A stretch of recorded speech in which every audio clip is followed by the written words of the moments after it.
Magandang araw, Sir Wilbur po, at your service. Narito ang ETUlay upang gabayan ka sa inyong pag-aaral upang lubos na maunawaan ang iba't ibang paksa o subject. Ang ETUlay ay isang free online tutorial class na pinangungunahan ng DepEd Educational Technology Unit sa pamumuno ni Undersecretary Elaine Del P. Pascua.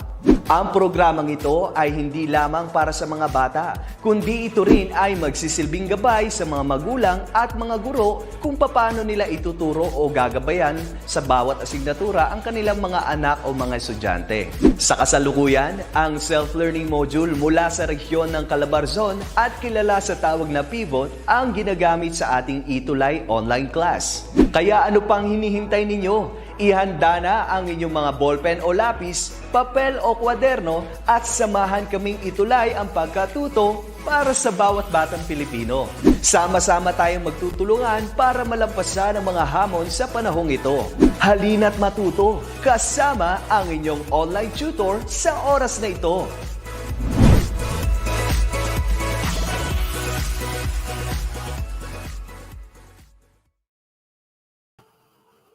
Good morning, young entrepreneurs! Welcome to ETUlay, your free online tutorial platform facilitated by excellent and inspiring educators to guide you to another level of learning experience. This online tutorial will also help your parents to guide your studies right at the comfort of your homes. Good morning to our Schools Division Office here in Olongapo City, to our dedicated Superintendent, Madam Lainey Cunanan. Happy birthday po sa inyo! And to our ASDS, Dr. Mylene Minimo, our Education Program Supervisor in EPP, TLE, TBL, Mr. Jonathan Bada, and our Public Schools District Supervisor, Mr. Allen Tuyogon, to our very supportive School Principal, Mr. Samson Bucron, and to my Group Head in TBL, Mr. Richelle Quinto, and to all our faculty at New Cabalan Senior High School, good morning. Good morning, learners and parents from Luzon, Visayas, and Mindanao. This is your birthday boy, Tutor Wax from SDO Olongapo City, na nagsasabing, huwag gawing komplikado ang pagkatuto, gamit ang hashtag itulay ang entrep, itulay mo. So, get ready your modules and join me learn the world of business opportunities in entrepreneurship. Okay, magandang umagang muli kay Ma'am Mira na ating masugid na tagapagsubaybay tuwing Friday no, sa pag-aaral po natin ng Entrepreneurship. Good morning kay Princess Myril Oray. At of course, no, sa ating pong kaibigan from Dalis Elementary School, kay Mike Edward. Magandang araw po sa inyong lahat at maraming salamat po sa inyong pagbati sa aking kaarawan. Good morning din kay Brenda Bahas at kay Pablo Lisa. Okay, we are now in our quarter 4, week 5. Okay? And we will still demonstrate understanding of the 4 M's of operations, but ang ating focus po ng ating lesson tutorial for this week is about recruiting the qualified people for one's business enterprise. So dyan po iikot ang ating talakayan for this week. No? Tayo po ngayon ay magre-recruit ng mga qualified people for our business. Okay? Good morning again to Maricar Dimas, watching from Anuling Integrated High School in Cavite. So samahan po natin ang ating mga taga-subaybay. Samahan niyo po ako no, sa pag-aaral po ng ating module. So kunin niyo na po ang inyong mga ballpen, ang inyong mga papel at ang inyong mga self-learning module para sa pag-aaral ng ating lesson for this week. Okay, before that, no, let's have a review. No, mag-review po muna tayo. Okay? So napakita ko na ba yung ating lesson, no? Ang ating pong tututukan this week. We are going to recruit qualified people for one's business enterprise. Okay? Now, let's have a review. Nung nakaraang linggo, ano ba yung ating napag-aralan? Si Ma'am Mira, naalala mo pa ba ang ating napag-aralan last week? Naalala niyo pa po ba? Okay? So last week, sa ating pong review, no, na-discuss po natin ang patungkol sa value chain. Okay? So we define what is value chain. So again, a value chain is a set of activities that a firm operates and perform in a specific industry in order to deliver a valuable product for the market. So isa po yan sa ating naging talakayan last week, no, about value chain. Tama si Ma'am Mira, naalala pa po niya ang ating lesson last week. It's all about value chain and supply chain. Okay? So value chain was founded, no, by the modern strategists, and one of the world's most influential thinkers on management and competitiveness. Sino po siya? Siya si Michael Porter. Okay, so siya po ang founder ng modern strategy. So remember po yan. Kung hindi po dahil sa kanya, no, wala po tayong napag-aaralan about value chain. Okay? And of course, last week, no, diniscuss din po natin ang about sa supply chain. So ano po ba yung supply chain? So dinifine din po natin siya. Supply chain is the network of all the individuals, organizations, resources, activities, and technology involved in the creation and sale of a product. Okay? So this supply chain, no, is the network of all the individuals, organizations, resources, and activities, technology involved in the creation of sale and a product. So while supply chain involves all parties in fulfilling a customer request and leading to customer satisfaction, yung value chain na discuss po natin kanina is a set of interrelated activities a company uses to create a competitive advantage. Good morning po kay Sir Jester, Tutor Jester, na nasa Batangas ngayon, nag-aasikaso ng ating pong field trip. Okay, thank you, Sir Jester. So, yan po yung ating discuss. At of course, no, napag-aralan din po natin ang concept ng value chain. Okay, so ano po ba yung concept ng value chain? Si Ma'am Mira, alam to yung lesson na to natin last week. So what is the concept of the value chains? So the concept of the value chain comes from a business management perspective. Okay, so kung kayo po sa college ay mag-aaral ng business management, isa ito sa tinatalakay. Okay, sa topic po sa inyong magiging klase. Value chain managers look for opportunities to add value to the business, and they may look for ways to lessen the shortages, prepare the product plans, and work with others in the chain to add value to the customer. So, ito po yung role, no, ng isang chain managers, no.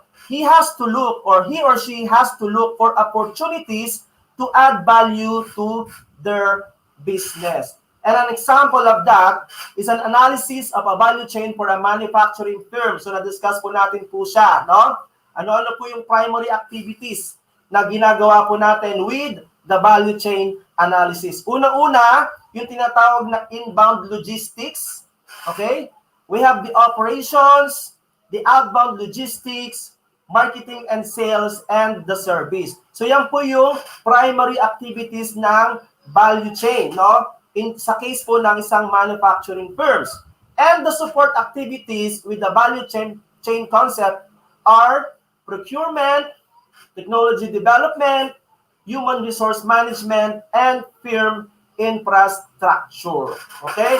And sa topic po natin this week, okay, dito po sa support activities, which is the human resource management, dito po natin kukunin, okay, ang ating highlight ng lesson po natin for this morning, which is recruiting the right people for one's business enterprise. Okay? Also, no, last week, diniscuss po natin ang concept ng supply chain. Okay? So what are the fundamental steps of a supply chain in order, no, for you to understand, no, this concept? Una-una is the sourcing of materials. We have to refining those materials into basic parts, combining those basic parts to create a product. Order fulfillment or sales, then the product delivery, and customer and return services. Okay? So with supply chain management, This is an important process for companies which involves many links at large corporations. For this reason, remember, supply chain management requires a lot of skills and expertise to maintain. Okay. So, good morning po kay Sir Leo. Salamat po sa pagbati. And of course, no, sa ating pong active na estudyante, no, for this lesson, si Ma'am Mira, yes, no, human resource management po ang responsible sa pag-recruit ng manpower. Okay, so yan po yung ating tatalakayin for this week, no? And today, no, ipapakita po natin ang mga possible activities when we do recruitment of our manpower. So, we are all set. We have the product or service. We have the supplier for our raw materials for production. We understand the value and supply chain. Is there something missing? Meron po bang kulang? Yes, meron. And that is your manpower. Okay? So this will not work without your manpower. Yan po yung sinasabi ni Mira kanina, no? Human resource management po is the one who is responsible sa pag-recruit ng ating mga personnel. And this is one of the exciting part of putting up your business. So come on, no? Let's recruit the right people for your business. Take a look from this video, an activity in recruiting people for employment. So I want you to take a look for this video.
Okay, kanina, no, tatanungin ko sana, no, after showing you the video, tatanungin ko sana kayo kung ano yung nakita nyo sa video. Pero naunahan na tayo ni Mira. No? This video ay nagpapakita ng isang job fair activity. Okay? So ito po ay job fair activity na kung saan, no, this is one of the activity na ginagawa ng ating human resource management, no, para mag-hire po tayo ng mga magiging tao natin sa ating business o sa ating pong company. Okay? So,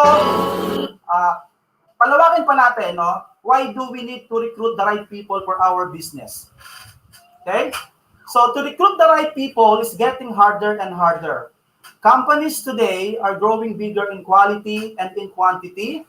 And checking out the human resource tips, no, is important, no, for you to recruit the right people for our business. So a human resource process is certainly not easy, no, hindi madali ang paggawa ng activity para po sa pagpili natin ng tamang tao sa ating mga negosyo. Doing it the right and the best way is how you can catch the best fish in the sea. Okay?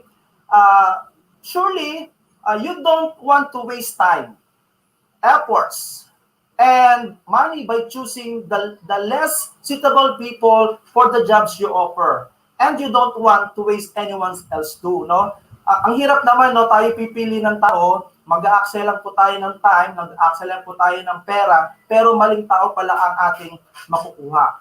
So you must always get the best and not settle for less. A lot of people are hunting for jobs. Ang dami. Lalo ngayon, no, ang daming naghahanap ng trabaho. Kasi nung time ng pandemic, no, kung ating pong babalikan, ang dami pong mga company ang nagsarado at nagbawas ng mga tao. At ngayon, sa pagkakataong ito, unti-unti nang bumabalik at nabubuhay, no, ang ating mga negosyo. Kung kaya, sa pagpili ng tamang tao, napaka-importante, no, na ang pipiliin po natin ay akma o naaayon sa need ng ating mga negosyo. So, having your business, no, you should always open opportunity, no. Kailangan natin magbukas ng opportunity sa mga tao, no, para makasama natin, okay, sa ating pong magiging operation sa ating mga business. So hiring the right people is crucial for the success of our business, and that's why entrepreneurs should have a formal hiring process in a place when recruiting the right people for your organization. Okay? So, what is recruitment? Okay? Kanina, no, meron po tayong isang participant dito na nagsabi, the meaning of recruitment. So what is recruitment? So sabi ni Edward, recruitment defines the action of enlisting new people to join in the organization. So nire-recruit natin sila para makasama natin sa operation ng ating business. At syempre, no, hindi natin sila basta-basta pinipili. Okay? Hindi natin sila basta-basta pinapaupo doon sa kanilang trabaho. Atin po silang pinipili ayon sa proseso na atin pong gagawin. Okay? Now, paano po ba tayo mag-recruit ng tamang tao sa ating business? Unang-una, okay? Number 1, be aware of what your business need for the candidate. No, maging aware tayo, ano ba ang kailangan natin sa ating business? No, kung tayo maghahanap ng ating mga applicants, no? You must determine what your business is all about. Ano ba yung business mo? Kung ang business mo is factory na gumagawa ng mga sapatos o food, mga pagkain ba siya? Okay? Anong klase? No? Can you give an example ng mga negosyo? Okay? Mga damit? Okay? Ano pa? Pagkain, damit, mga personal na needs ng tao, no? So yun yung mga best business na pwede po nating gawin at kailangan ng tao na siyang mag-ooperate ng ating negosyo na yan, okay? So you need to understand your hiring needs, understand your candidate persona, and clearly define what your employee value position, okay? Knowing your candidate persona will help you clearly define the qualifications you need for the people you want to build for your business. Know what attitudes, the mindset, the skills, and the goals of your applicant na kailangan mo. Okay? This is what you'll need from the beginning until the end of the recruitment process. Kailangan alamin mo, ano ba yung attitude ng tao na yon? Ano ba yung kanyang mindset? Ano ba ang pwede niyang skills? Okay? At ano ba yung kanyang goal? Okay? So, example, no, sa sinabi ni Mira, kung ang negosyo mo ay damit, no, need mo ng skilled na mananahe. Tama, no? Kailangan skilled na mananahe, alangan naman mag-hire ka ng tao na hindi naman marunong manahe. E di, di nagkandaloko-loko na ang production ng iyong negosyo. Okay? So, kinakailangan, alamin mo kung anong skill ng aplikante natin. Okay? So, yan po ang kailangan natin gawin. Be aware of what your business need for the candidate. Number 2, kinakailangan, no, sa pag-recruit ng tamang tao, kinakailangan mong mag-advertise, no? Advertise your job opening. Ano ba yung kailangan mo sa iyong negosyo? Okay? Let people know that you have job openings and there are many ways to do that, no? Maraming pamamaraan para malaman ng mga tao na ikaw ay nangangailangan. So, anong dapat mong gawin? Una, you can post your opening on employment website. Yan ang mga uso ngayon. No? Traditional, natin, pag naghahanap tayo ng trabaho, di ba, bumibili tayo ng dyaryo, bumibili tayo ng mga magazine, no, na mayroong portion ng job, no, trabaho, employment. Okay? So, ang pinakamabilis na ways ngayon is yung nagpo-post tayo sa mga website. Okay, lalo na kung ang company mo ay may sariling website, so nagpo-post tayo sa mga website. So job seekers find it easy to use those sites because they can easily access and you can easily access, no, by HR recruiters. They can create their profiles and take online skills to wherever they may be, no? Employment websites may indicate the deadline for application, the number of co-applicants, and if the employer has viewed their application, letting the applicant know whether they can keep an eye on that company or not. Okay? So, one way is advertising your hiring sa ating mga website. No? Kasi alam niyo naman ngayon, ang mga tao nakatutok na lagi sa internet. Okay? Yes, correct, no? Nandyan yung job street. Okay? So, ang daming sample na website na pwede po ninyong puntahan, no? Kapag po tayo ay magre-recruit ng mga tao. Okay? Yes, tama si Mira. May mga employers na nagpo-post sa mga job site para makita ng mga aspiring employees yung kanilang ads. Actually, no, kapag nag-open ka ng iyong browser, i-type mo lang yung need mo trabaho, ang daming lalabas sa website, no? Ang daming lalabas doon sa search engine na mga trabaho, and then from that hahanapin nila, no, kung ano yung angkop na skills doon sa vacancy na nakapost sa mga website. Okay? So ano pa? Pangalawa, use your career site. So your career site should be the best source of information about your job openings, no? Kapag po tayo ay maghahanap ng tamang tao, kung meron tayong mga career site, we can post it, okay? About your company's culture and your employer's brand. People consider web design and content, and of course, the experience from visiting your site, which could affect your appeal. So kapag po tayo nagpo-post doon sa ating mga career site, nakikita po yan ng mga naghahanap ng trabaho. At kapag maganda ang ating mga ginagawang career site, no, may dating ito sa ating mga job hunters. Okay? Pangatlo, implement referral programs, no? Ikaw as entrepreneur, no, as businessman, you can implement a referral programs wherein employees in your company surely know what your company is all about, and they're the perfect people to suggest potential co-employees. They most likely have colleagues in the same field, so it's another way to recruit, no? Yung mga magre-refer. May kilala ka ba na skilled na pwede mong ipasok dito sa ating organization? Okay, so yan po yung tinatawag na referral. Ang mahirap lang pag nagre-refer, no, yung ni-refer mo, biglang nagloko.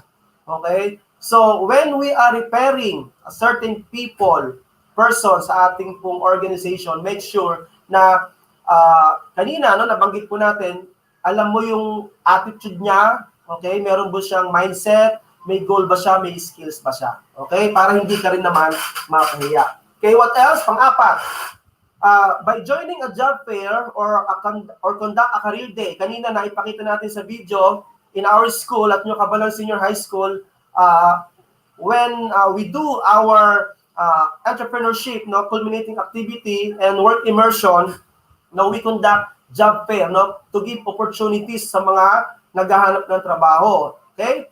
So, be a bit financially costly, no, since you might go to schools and other locations to set up a booth. It allows you to have an instant face-to-face encounter with interested applicants who might have questions. Okay, so kapag po tayo pupunta sa mga job fair, nung wala pang pandemic, no, it's face-to-face. No, pipila ka doon, marami kang pwedeng pasahan ng mga resume mo, no, sa bawat booth. Madami. So madami kang opportunity na pwedeng makuha, no, sa paghahanap ng trabaho. Okay? But now, because it's pandemic, so ang ginagawa is online. And in our school, no, one of our activity is the Virtual Trabaho Fest. No? Yan po yung program ngayon ng New Cabalan Senior High School. Na hopefully, na makakuha tayo ng mga graduate ng senior high school, no, para doon sa mga naghahanap ng trabaho. At kung ikaw, no, ay merong negosyo, maaari kang dumalo o mag-participate sa isang job fair, no, para hanapin o makita ang mga tamang tao sa ipuput up mong mga negosyo. Okay?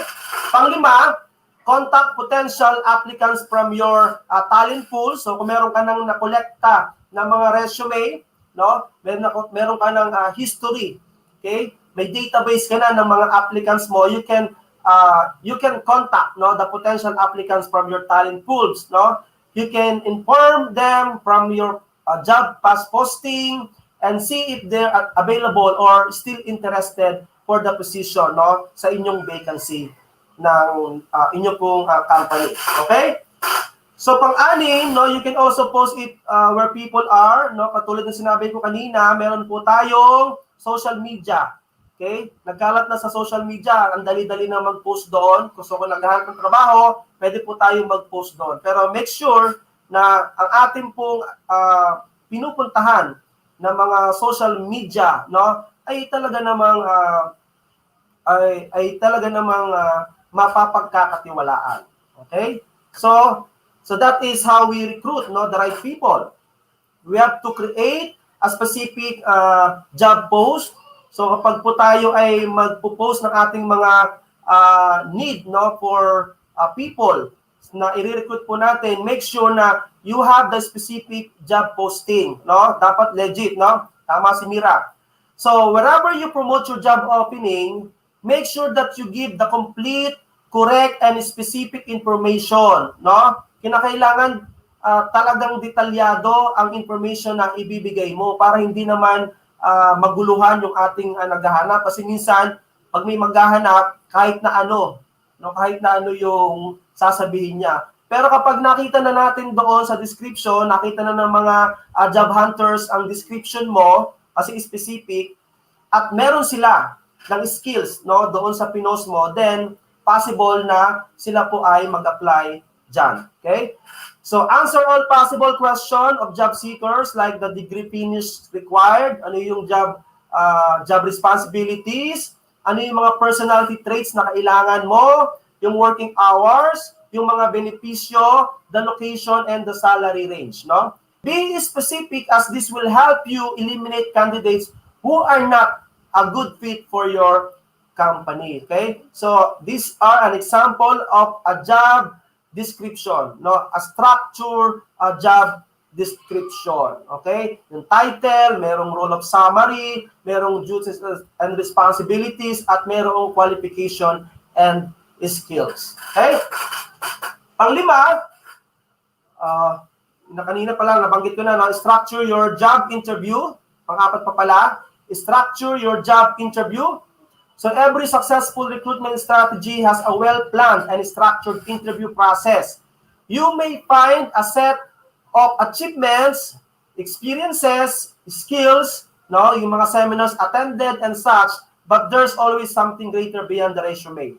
No? So kapag in-interview mo sila, aside from doon sa mga isinulat nila sa kanilang mga curriculum vitae, kanilang mga resume, or sa kanilang ginawang personal data, no, personal data sheet, kapag in-interview natin, doon natin mas nakikita, no, kung ano po yung skills, kung ano yung mga experiences niya, kung ano yung mga seminars na na-attendan niya, at kung ano-ano pa. So an interview allows you to get to know more about the person behind this application, no, na nag-apply sa inyong mga pinost na trabaho. Okay? So, ask the right interview questions, no? Kapag po tayo yung magtatanong sa ating mga aplikante, tamang tanong, no? Prepare standard questions so you will see how different people answer them in their own ways. No, it will make comparing easier. So kapag standard yung ating questionnaires, no, nakikita natin agad ang comparison sa kanilang mga nagiging sagot. Okay? Good morning, Teresita Alisica Kayam from Bohol. Okay. Number 5, conduct test and assessment. No, ito po yung isang bagay na dapat din po natin gawin. You can see skills test results from job website, but it's not a different thing if they do test in your office and not at home or at their comfortable and usual space. So test could be written, virtual or verbal, and give clear instruction and indicate an expected finishing time. No? Pero syempre, wag natin masyadong lagyan ng pressure sila. No? Para kapag po sila ay nag-exam, no? Nag-conduct ng assessment, ay talagang nasasagutan nila yung mga ibibigay nating mga questionnaires. Okay? Yes, no, kapag ikaw ay in-interview, no, Mira, ang sasabihin ng HR, tell me about yourself. No? Yan po kalimitang sinasabi o tinatanong sa atin. Tell me about yourself. So, siyempre ikaw, no? Kapag ikaw ay ready sumagot, okay? So, my name is Wilbert Benson. I'm a graduate of blah, blah, blah. Like that, no? My skill is the following. No, I have this kind of seminars, attended, and etc., etc. So, from that, no? Sa interview kanina, sa number 4, okay, ay nakikita natin agad yung tao na kailangan natin. Okay? And of course, pang-anim, no, communicate with applicants properly. So, candidate relationship management is extremely important and necessary to recruit the right people. So, we have to keep in touch with the job candidates at every stage of recruitment, confirming the receipt of their application and that you are currently reviewing it as a big thing for job seekers waiting for their responses. So, importante po yan, no, that we have to communicate with your applicants properly. And then we should immediately tell them additional requirements and get them know how long it will take time for you to get back to them at every recruitment phase. Get back to them when you said you will. No? Don't leave them hanging. Communicating well with them is a good impression of your company regardless if they end up being rejected or accepted. Okay? So, we have to do that. And number 7, value your time and applicants' time. No? Kailangan bigyan natin halaga yung time natin na naghahanap ng aplikante and then yung time din ng ating mga job hunters. Okay? Don't take too long to inform that you want to have a career discussion with them. Don't take too long to tell them that the position has already closed. No? Don't take too long to reject or accept them. Okay? So you have to value your time. Value the time of your applicant and your time. Okay. Now, so why it's important to recruit the right people for your business? Okay? Because through it, products and services are made. No? Relationships are developed. Through it, a company is built, a company grows, people are put into job because of this process. And it's very important because it is how the people making up the company's body are found. No? So in recruiting, no, remember, you must not just aim to fill the vacancy in your company, but to fill the weak spots and place people that be helpful and effective in strengthening them. So recruiting the right way is getting the best people for your company and getting the best jobs for your potential employees. Okay, so remember po yan. Yan po yung mga reason why we recruit the right people for our business. Now, in our enrichment activity, okay, get ready everyone. In our enrichment activity, no, Let's answer the following question. Check the correct answer. Okay, number 1. All of the following are the tasks of the Human Resource Department except except allocating jobs on the production line, advise managers on the best pay and salary systems for staff, induction training of new staff, disciplining staff who breaks company rules. Okay, ano sa palagay niyo ang sagot? Okay, let's have 30 seconds to answer that. All of the following are tasks of the Human Resource Department. Ito yung mga ginagawa ng Human Resource. Lagay nyo sa 4 na yan ang hindi nabibilang sa task na ginagawa ng ating mga human resource. Okay? Can you answer that? Okay. If your answer is allocating jobs on the production line, no, yan po ang tamang sagot. Okay? So, hindi na po trabaho ng human resource. Okay? Ang pag-allocate ng mga trabaho sa production line. Okay? Ibang ano na yon, ibang department na. Okay? Next question. In recruiting and selecting new staff, which is the correct order of tasks? Okay, ano sa palagay ninyo ang tama dito, no? Na order ng task? Interviews, job advert, selection, prepare job specification, selection, job specification, job advert, job specification, job specification, job adverts, interviews, selection, job advert, selection, interviews, prepare job specification. So, sa palagay ninyo, ano kaya ang tamang sagot dyan? Okay? Ano ang dapat nating checkan? Okay? Kung ang checkan ninyo ay job specification, job adverts, interviews, and selection, so yan po yung correct order, no, sa pag-recruit at pagpili ng ating magiging tao sa trabaho. Okay? Next, pangatlo, which of the following will not appear on job description? No, ano sa palagay ninyo ang hindi lalabas sa job description? Title of the job, qualifications needed, main duties of the job, department the jobs is in. Okay? Ano sa palagay ninyo ang sagot? Kung ang sagot ninyo ay qualifications needed, okay, so yan po yung hindi dapat mag-appear sa job description. Okay? Next, pang-4.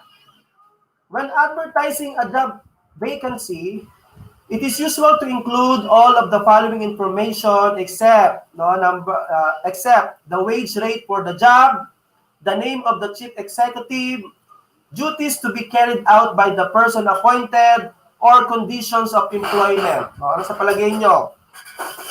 Okay? Ano sa palagay nyo ang tamang sagot sa number 4? Okay, kung ang sagot ninyo ay the name of the chief executive, yan po ang tamang sagot.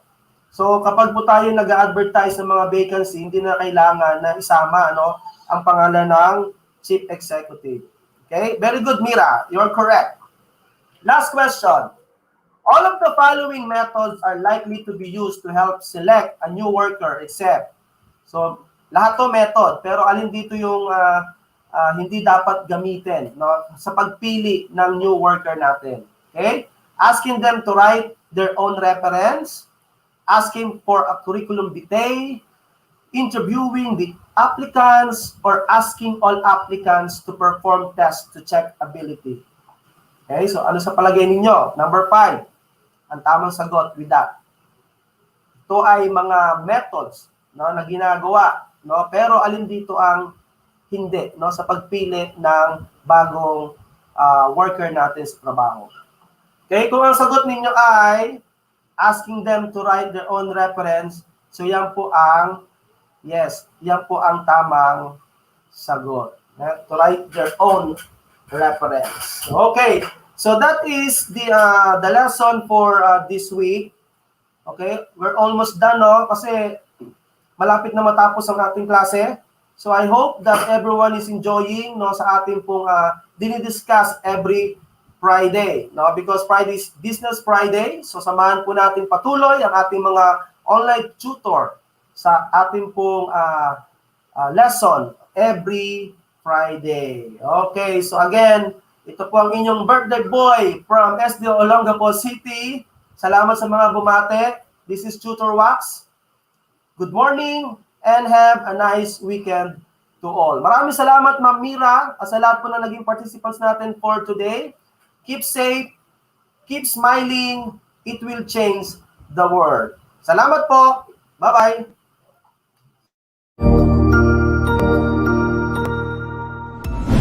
Sigurado ako na marami ka na namang natutuhan sa ating ETUlay tutorial session ngayong araw.